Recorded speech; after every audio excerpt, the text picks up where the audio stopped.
আপনারা ছবিতে একটা ক্লাব দেখতে পাচ্ছেন এবং ওই ক্লাবের জায়গাতে একটা কালী মন্দির দেখতে পাচ্ছেন, মা ভবতারিণী কালী মন্দির। এখন প্রশ্ন হলো, এই যে প্রিমিসেস আছে, এই প্রিমিসেসের মধ্যে কতগুলো বিল্ডিং আছে এবং কতগুলো সেন্সাস হাউস আছে। এক্ষেত্রে আপনাদের বলে রাখি, ক্লাব এবং মন্দির উভয়ই হচ্ছে নন রেসিডেন্সিয়াল সেন্সাস হাউস, এবং যেহেতু একটা প্রিমিসেসের মধ্যে এই দুটো আছে, সুতরাং বিল্ডিং হবে একটা কিন্তু সেন্সাস হাউস হবে দুটো, অর্থাৎ ক্লাব একটা সেন্সাস হাউস এবং মন্দির একটা সেন্সাস হাউস। চলুন এরপর দেখে নেব অ্যাপের মাধ্যমে আমরা কিভাবে এই ক্লাব এবং মন্দিরের সার্ভে করব। চলুন সেটাই দেখে নেওয়া যাক। সবার প্রথমে বলবো, যেহেতু এখানে একটাই বিল্ডিং, সুতরাং আমি একটা বিল্ডিং নাম্বার নিয়ে নেবো। সাপোজ আমার লাস্ট যে বিল্ডিং নাম্বার ছিল সেটা ছিল CN130, সুতরাং এখন যে বিল্ডিং নাম্বারটা হবে সেটা হবে CN131। এরপর যেহেতু আমার এখানে নতুন সেন্সাস হাউস হবে, সুতরাং আমি এখানে নিউ করব। নিউ করলে দেখুন অটোমেটিক্যালি একটা সেন্সাস হাউস নাম্বার জেনারেট হবে। এক্ষেত্রে লাস্ট যে সেন্সাস হাউস নাম্বার ছিল তার পরবর্তী সেন্সাস হাউস নাম্বারটাই জেনারেট হবে। এরপর নেক্সট করব। নেক্সট করলে যখন দেখাবে যে আপনি কি সেলফ এনুমারেশন করেছেন, তাহলে এক্ষেত্রে নো করব।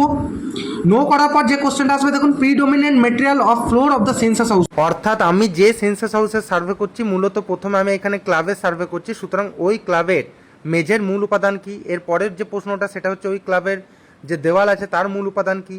তারপরের যে কোশ্চেনটা আছে ওই ক্লাবের যে ছাদ আছে তার মূল উপাদান কি। এই যে প্রশ্নগুলো আছে তার যেটা অ্যান্সার হবে সেই অ্যান্সারগুলো প্রথমে আমাদের সিলেক্ট করতে হবে। এরপর নেক্সট করলে আসবে asset use of census house. এক্ষেত্রে আমরা ক্লাবের জন্য 9 নম্বর যে অপশানটা আছে, আদার নন রেসিডেন্সিয়াল ইউজ, এই অপশানটা আমরা সিলেক্ট করব। এবং এরপর দেখুন আছে এন্টার অ্যাকচুয়াল ইউজ, সেখানে আমরা ক্লাব কথাটা লিখে দেবো। এরপর নেক্সট করলে কিন্তু 8 নম্বর থেকে 34 নম্বর যে কোশ্চেন আছে সেগুলো আর আসবে না। এরপর অটোমেটিক্যালি সেটা সাবমিট হয়ে যাবে এবং আমরা একবার রিভিউ করতে পারবো। রিভিউ করে যদি দেখি সব ঠিক আছে তাহলে কনফার্ম করলে ডেটাটা সাবমিট হয়ে যাবে। এরপর যেহেতু ক্লাব এবং মন্দিরের জন্য সেম বিল্ডিং নাম্বার হবে, সুতরাং আমরা এখানে বিল্ডিং নাম্বারটা রিপিট করব। এবং যেহেতু মন্দিরের জন্য নতুন সেন্সাস হাউস নাম্বার হবে, সুতরাং এই ক্ষেত্রে আমরা নিউ করব। নিউ করার পর নেক্সট করলেও একইভাবে দেখবেন বলবে যে আপনি সেলফ এনুমারেশন করেছেন কিনা, সেক্ষেত্রে আমরা নো করব। এরপর আগের মতোই মন্দিরের ফ্লোর, ওয়াল এবং রুফ কী দিয়ে তৈরি সেই অপশানগুলো আমরা সিলেক্ট করব। এরপর নেক্সট করলে আসবে asset use of census house. আমরা মন্দিরের ক্ষেত্রে এখানে যে 8 নম্বর অপশানটা আছে, প্লেস অফ ওরশিপ, এই অপশানটা আমরা সিলেক্ট করব এবং এন্টার অ্যাকচুয়াল ইউজের জায়গায় আমরা টেম্পল কথাটি লিখে দেবো। এরপর নেক্সট করলে দেখবেন 8 নম্বর থেকে 34 নম্বর যে কোশ্চেনগুলো আছে সেগুলো আর আসবে না, সাবমিট হয়ে যাবে। এরপর আপনারা প্রয়োজনে রিভিউ করতে পারেন।